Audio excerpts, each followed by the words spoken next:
Hello, welcome back to the reading of the poem of the Man God written by Maria Valtorta, Volume 2. Chapter 248, Part 1. Going towards Sicaminon. 10th August, 1945. Calm Sunday morning helps the apostolic group to climb up some hills stretching westwards, that is, towards the sea. We did the right thing by arriving at the mountains early in the morning. We could not have stayed in the plain in this heat. It is shady and cool here. I feel sorry for those who are following the Roman road. It is all right in winter, of course, says Matthew. After these hills we shall meet the wind from the sea. It always mitigates the air, says Jesus. We shall eat up on the top. The other day it was so beautiful, and from here it must be even more so because we are closer to Mount Carmel and to the sea, adds James of Alphaeus. Our fatherland is beautiful indeed, exclaims Andrew. Yes, there is really everything. Mountains covered with snow, pleasant hills, lakes and rivers, all kinds of trees, and there is also the sea. It is really the delicious country celebrated by our psalmists, prophets, our great warriors and poets, says Thaddeus. Repeat some of the passages, since you know so many things, asks James of Zebedee.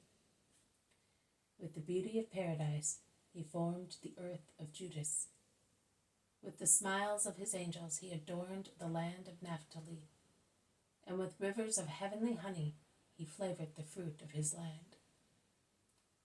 The whole creation is mirrored in you, gem of God, granted by God to his holy people. O blissful land, your beauty is for the hearts of your children, sweeter than the rich grapes maturing on your hillsides, more delicious than the milk filling the udders of your ewe lambs, more inebriating than the honey with the flavor of flowers adorning you. The sky descended to become a river uniting two gems, forming a pendant and a girdle on your green dress. The Jordan sings, one of your seas smiles, while the other reminds men that God is full of awe, and in the evening the hills seem to be dancing like merry girls on a meadow, and an angelical dawns your mountains pray or sing Alleluia in the ardor of the sun, or adore your power with the stars, most high Lord. You did not enclose us in narrow borders, but you gave us the open sea to tell us that the world is ours. Lovely, really beautiful. I have only been on the lake and to Jerusalem. For years and years I have seen nothing else. So far, I know only Palestine, but I am sure there is nothing more beautiful in the world, says Peter, full of national pride. Mary was telling me that also the Nile Valley is beautiful, says John. And the man of Endor speaks of Cyprus as if it were paradise, adds Simon. But our land. And all the apostles, with the exception of the Iscariot and Thomas, who are with Jesus a little ahead of the others, go on praising the beauty of Palestine.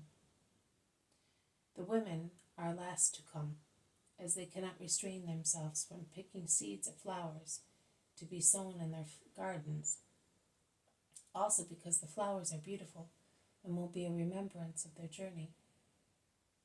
Some eagles, I think they are sea eagles or vultures, are flying in wide circles over the hilltops, swooping down now and again in search of prey, and two vultures begin to fight, attacking each other in swift evolutions in the air, both losing feathers at each assault. An elegant but fierce duel that ends with the flight of the defeated one, which perhaps withdraws to die on a remote mountaintop. At least that is what everybody thinks, judging by its laborious flying, as if it were about to die. Greed did it no good, comments Thomas. Greed and stubbornness always cause trouble. Also those three yesterday. Eternal mercy. What a dreadful destiny, says Matthew. Will they never recover? Asks Andrew. ask the Master. When Jesus is asked, he replies, "It would be better to ask whether they will convert, because I solemnly tell you that it is better to die a holy leper than a healthy sinner. Leprosy will remain on the earth, in the grave. Sins last forever." "I liked your speech of yesterday evening very much," says the zealot. "I instead didn't. It was too severe for too many people in Israel," says the Iscariot. "Are you one of them?" "No, Master." "Well then, why are you concerned?" "Because it could be detrimental to you." "Should I then come to terms with sinners and be their accomplice in order to avoid possible detriment?" "I don't say that. You could not do that, but be quiet. Do not alienate the mighty ones." "Silence gives consent. I do not consent to sin, neither of common people nor of mighty ones.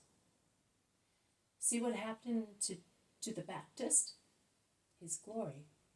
His glory! I think it was his ruin. Persecution and death, suffered to be faithful to our duty, are a glory for man. A martyr is always glorious.